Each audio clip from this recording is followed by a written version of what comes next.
Um banco com capital subscrito e bem significativo, com partes iguais para todos, com a governança compartilhada. Isso muda as condições de financiamento desses 5 países, que são os BRICS.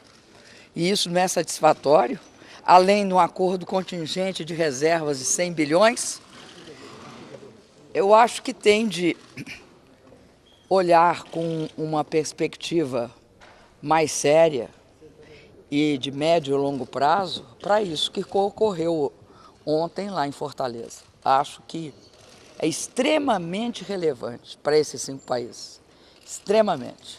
Muda as condições tanto de financiamento quanto cria uma rede de proteção. Eu queria lembrar que nós propusemos o acordo contingente de reservas e a Índia propôs o novo banco BRICS. E hoje, nós, 2 anos, um pouco mais de 2 anos daquela proposta, ontem, né? Hoje no sentido do presente, nós conseguimos realizá-la. Nós tivemos, é um processo complexo, não é algo trivial, né? E eu acredito que isso signifique bastante para o cenário multilateral internacional. É muito importante que isso ocorra.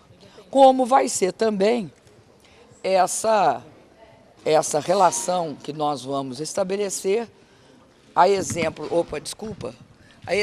do que foi feito lá na África do Sul, quando nós fizemos uma reunião com os países africanos, nós faremos aqui com os países da Unasul, que também é muito importante no relacionamento BRICS. É injusto dizer que o Brasil cedeu na presidência do banco? O Brasil não cedeu porque não tinha, não era dono do... Eu acho fantástico. Eu acho isso típico do Brasil. Se a gente tivesse ficado com a primeira vice-presidente, a imprensa hoje estaria dizendo: o Brasil perdeu a sede. O que se trata é de um banco gerido por um conselho de administração que o Brasil preside, por um conselho de ministros que a Rússia preside, com um presidente que a Índia tem no primeiro banco e localizado lá na China, com escritório nos 2 continentes, tanto na África como, na sequência, na América Latina, no Brasil, na África do Sul e aqui no Brasil. Isso significará uma forma de gerir o banco que vai ser a mesma forma que os BRICS têm. Eu não sei se vocês sabem, mas nós temos uma forma BRICS de falar e de fazer a alternância, por exemplo, na direção da cúpula. Começa com B, nós somos o primeiro, depois foi a Rússia, depois a Índia, depois a China, e o S é de South África, né? Foi a África do Sul. Agora voltou para mim. Nós temos essa forma rotativa de gestão. Por quê? Porque entre nós 5, nós optamos sempre por um padrão igualitário, um padrão em que todos os países têm o direito de assumir a direção. Então, é absolutamente, eu diria assim, inadequado avaliar o resultado dessa cúpula assim. Cada país tem o seu papel e vai tendo nas outras esferas, sistematicamente. Agora, a diretoria e o conselho vai ser integrado por pessoas indicadas pelos países BRICS. A diretoria, o conselho e a representação dos ministros será uma representação que vai refletir esse fato básico.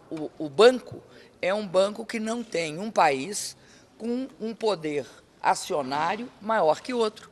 Essa é a realidade dos BRICS. E eu acho que é mais importante perceber o efeito disso. Me perguntaram ontem se significaria, por acaso, abertura, que nós estávamos abrindo mão da nossa presença em outras instituições multilaterais. De maneira alguma. Um dos pontos de pauta de ontem foi o problema da reforma acertada no G20 das instituições financeiras multilaterais, como o FMI, por exemplo. Porque na distribuição de cotas do FMI, lá não tem refletido o poder, a correlação de forças econômica dos países que entregam o G20, que são as 20 maiores economias do mundo.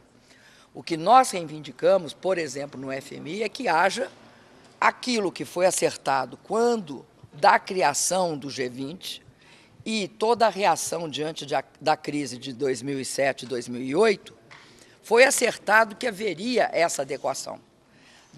A representação econômica dos países seria refletido no acordo de cotas. Nós não temos o menor interesse em abrir mão do Fundo Monetário, pelo contrário, temos interesse em democratizá-lo, torná-lo mais representativo. O novo Banco dos BRICS não é contra, ele é a favor de nós. É diferente, é uma postura completamente diferente. E terá sempre uma postura diferenciada em relação aos países em desenvolvimento. Também me perguntaram, eu já antecipo o que vocês perguntam, porque eu sei o que é. Também me perguntaram que países que poderão fazer, que não são BRICS, que poderão pedir para... não é integrar, para receber financiamentos. Eu quero dizer para vocês que o Banco Sequer foi formado, mas nós olharemos com o que Sequer ainda, ele vai levar uns dias, né? Um tempo para estabelecer a sede, colocar o presidente, começar as reuniões, a integralização foi aprovada do capital, tudo isso. Agora, ele tem um tempo. Nessa medida, o que eu quero afirmar é o seguinte: nós sempre olharemos com muita generosidade os nossos empréstimos. Agora, eles serão feitos com padrões absolutamente de boa gestão. Ninguém vai sair por aí, nem é esse o papel do Banco dos BRICS, né? Fazendo qualquer ação financeira sem fundamento técnico, né? Sem base, sem avaliação, né? Então, eu quero dizer para vocês que eu acho um momento significativo. E não é aqui só no curto prazo, ele é significativo no longo prazo. De fato, ele reflete um mundo mais multipolar. Presidenta Dilma, a gente tem visto a senhora essa semana com a cúpula dos BRICS, chefes de Estado, todo mundo da América do Sul, e a gente está numa época de campanha eleitoral. Quando que a gente vai ver a senhora na rua fazendo campanha? Olha, eu sou obrigada a ter duas atividades. Uma atividade é a minha atividade como presidente. Ela se sobrepõe à outra necessariamente. Eu tenho responsabilidades com o país. Então, eu estou representando o Brasil na cúpula dos BRICS. Eu vou fazer campanha quando estiver no momento em que eu possa fazer campanha. Semana que vem, presidente? Olha, eu tenho de avaliar quando é que começa essa campanha. Ainda não deu tempo de pensar direito. Meu querido, eu saí da Copa do Mundo, que vocês acham, não sei hoje o que vocês acham, mas imagino que vocês devem achar que foi muito bem sucedida, porque se não achassem isso, nós estaríamos diante de uma situação muito grave, que é não perceber a própria realidade. Nós fizemos um imenso esforço, o governo fez um imenso esforço para essa Copa ser o sucesso que foi. Nós nos esforçamos, nós organizamos várias áreas. Se vocês olharem a quantidade de avião que subiu e desceu nesse país sem atraso significativo, ou seja, abaixo, inclusive, do padrão internacional, se vocês olharem todas as atividades na área de segurança, na área de garantia do trânsito adequado, das seleções, dos turistas, do trânsito, né? Não estou falando do deslocamento dessas pessoas, e de toda a estrutura, imensa estrutura, que foi montada, com planejamento para essa Copa ser o sucesso que foi, vocês saberiam que eu saio disso e entro nos BRICS, que também requer todo um cuidado, afinal de contas tem 5 chefes dos países BRICS, mais todos da Unasul, que, se eu não me engano, dão 12. Dão 12. Então, são 17 chefes de Estado agora, nesse momento. E ainda por cima com visitas bilaterais. Amanhã tem uma visita bilateral com a China, muito importante, por exemplo. Presidente, a criação desse novo banco cria uma independência do FMI, de uma certa forma? Olha, eu não diria isso, eu não sou dependente do FMI. O dia que esse país, eu estava presente, foi um momento histórico, era presidente do FMI o Rato, aquele do Bankia. Vocês entrem na internet e olhem o que é o Bankia. Um dos bancos espanhóis que quebraram.